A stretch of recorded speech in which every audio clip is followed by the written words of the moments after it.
Good morning students. Welcome back to the current unit for a pollution-free nature. In our last class, we already discussed different types of soil, moisture in soil, water absorption capacity of soil, then organic contents of soil. The soil organic matter generally increases where biomass production is higher and where organic material additions occur. Plant residue, that means plants remainings with high nitrogen content decompose more quickly than those with low nitrogen content. Thus we conclude availability of water, differences in the rate of evaporation, the capacity to retain water and differences in organic content are the reasons for the variation in the water content in different types of soil. It takes several years for the formation of the topsoil, which is rich in organic content. Deeper the soil, lesser the organic content. So, it is very important to conserve the topsoil. Soil with life. Soil is the basis of the existence of all living creatures. Soil in all areas is not the same. Soil contains air, water, minerals and organic matter. Soil with high organic content is suitable for agriculture and has high water absorption capacity. The water absorption capacity is less for sand due to its lower organic content. Soil contains microorganisms such as fungi and bacteria. They decompose organic matter and thus improve the fertility of soil. Here given a diagram that is components of soil suitable for agriculture. Then minerals 45%, water 25%, air 25% and remaining organic matter 5%. What are the situations leading to the loss of topsoil? Behind the soil erosion is the topsoil rich in organic content being washed away by rainwater. From which type of land does the soil get washed away? Do you notice? Soil erosion occurs mostly during the monsoon season. The roots of trees prevent soil from being washed away. Soil erosion will be greater in places with no trees and plants. The possibility is greater in slope land as well. The plants have two types of root system. The tap root system and fibrous root system. The tap root grow deep into the soil and help the plant not to fall down. The fibrous root grows horizontally in all directions and does not reach deep into the soil. It is very helpful in preventing soil erosion. The soil erosion is the detachment or transport and decomposition of soil particles on land surface, also termed as loss of soil. The main three reasons are: first one water, second one wind and third one people. The big three reasons for soil erosion: first one water, second one wind, third one people. Then what are the different methods to be adopted to prevent soil erosion? First one, forest protection. That is, avoid deforestation. Then second one, strip farming. The agricultural farm is divided into small strips. Then third one is contour farming or contour bunding. Small bunds are raised on the edge of fields to prevent loss of topsoil through wind or water. That is contour bunding.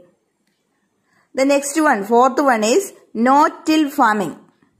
It is an agricultural technique. No tillage or zero tillage is a farming system in which seeds are directly deposited into soil with a special leaf coverage. Then fifth one is planting windbreak. The rows of trees and shrubs are planted at a right angle perpendicular to the direction of wind flow, that is wind break. Then sixth one is terrace farming. Slopes are divided into flat fields to slow down the flow of water. In hilly regions, small crop fields are in the form of steps or terraces for the cultivation of crops. That is terrace farming. Making hilly region or sloped region into terraces or steps. Then seventh one is planting trees, especially fibrous rooted plants. Then eighth one is crop rotation. If the fields are remain covered with crops, their topsoil will not be exposed to winds and rains. That is, no soil erosion will occur. These are the different methods to be adopted to prevent soil erosion. Then what the soil refuses? What are the unwanted materials to the soil? Nowadays, we used to throw away many things to the soil after use. Some of them decompose into the soil. Some of them may not decompose. The non-degradable substances bring about changes in the natural structure of soil. We know plastic is non-degradable. It remains in the soil for long without degrading. It prevents the seeping of water into the soil and thus prevents the growth of roots. Then another one is chemical pesticides. Chemical pesticides destroy not only harmful insects which destroy crops but also harmless microorganisms. The chemical fertilizers increase the amount of certain components in the soil. Chemicals cause the destruction of earthworms and other microorganisms found in the soil, which are very helpful to farmers. Then we can keep our premises clean by sorting garbage by type and disposing them, by categorizing non-degradable and degradable waste material. Then making biofertilizers using organic waste. Then controlling the use of plastic or reusing them.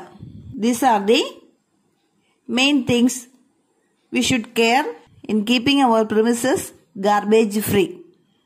The next one is conserving water sources. We know the waste materials reaches not only in the soil, they also reached in ponds, rivers, etc. What are the types of pollutants that reach our water sources? The industrial waste in the form of solids and liquids reach into soil, acid rain, unscientific farming processes, chemical fertilizers, chemical pesticides, then domestic waste, the unscientific usage of fertilizers, then radiant material reach into soil, the overusage of cement, electronic waste, concrete waste, then plastic waste, the wastewater, etc. These are the situations which make soil polluted. Listen. The lamenting sewage, words of a grandpa. We used to bath in this brook when we were children. It was full of water round the year. We used the water for all purposes except drinking. Gradually, the number of houses in the locality increased. The number of hotels and other commercial institutions also increased proportionately. Sewage and other waste from them reached the brook. After some time, waste increased enormously. Now people from even distant places deposit waste matter in this brook. It has been transformed into a foul-smelling cesspool due to the deposit of waste and dirty water. Will the brook ever get back its past glory? It resembles our Pullaman toad. Do you heard of Pullaman toad? We should protect our water sources from getting polluted. Here are given the amount of pure water available to us that is water source and percentage. Sea water 96.5%, ice cap 1.73%, groundwater 1.69%.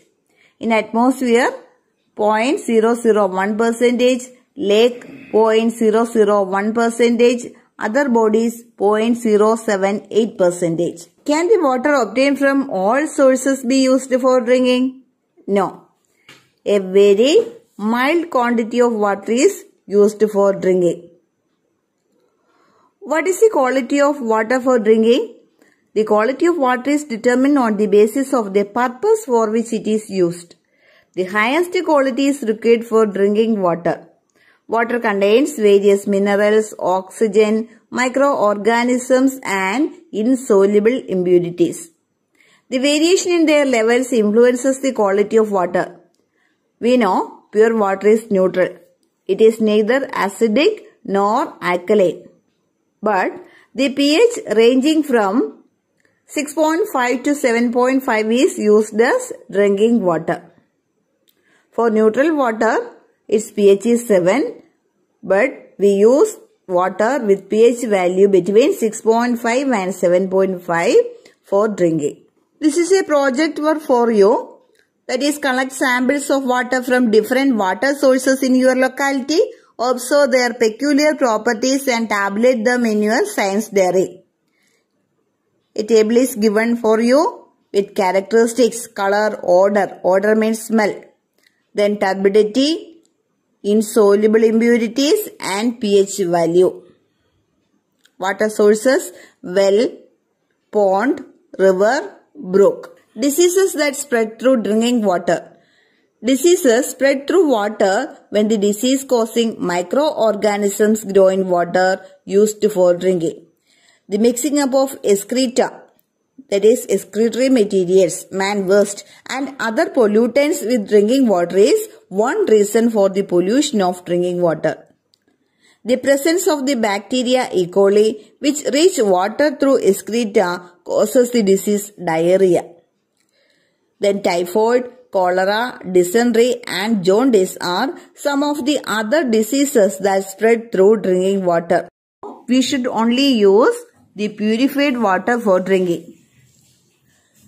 Here given a traditional method for the purification of water, that is 3-tier system: gravel, sand and charcoal. You can watch the picture in your textbook in page 87. Water is poured into the first pot filled with gravel and filtered and reached into second pot filled with sand, then reached the third pot filled with charcoal, last filtered out. This filtered water can be collected and used for drinking. But it is not practical in industrial purpose. That is one another method, water treatment plant. Then observe the diagram, water treatment plant, and we will discuss in next class. Okay.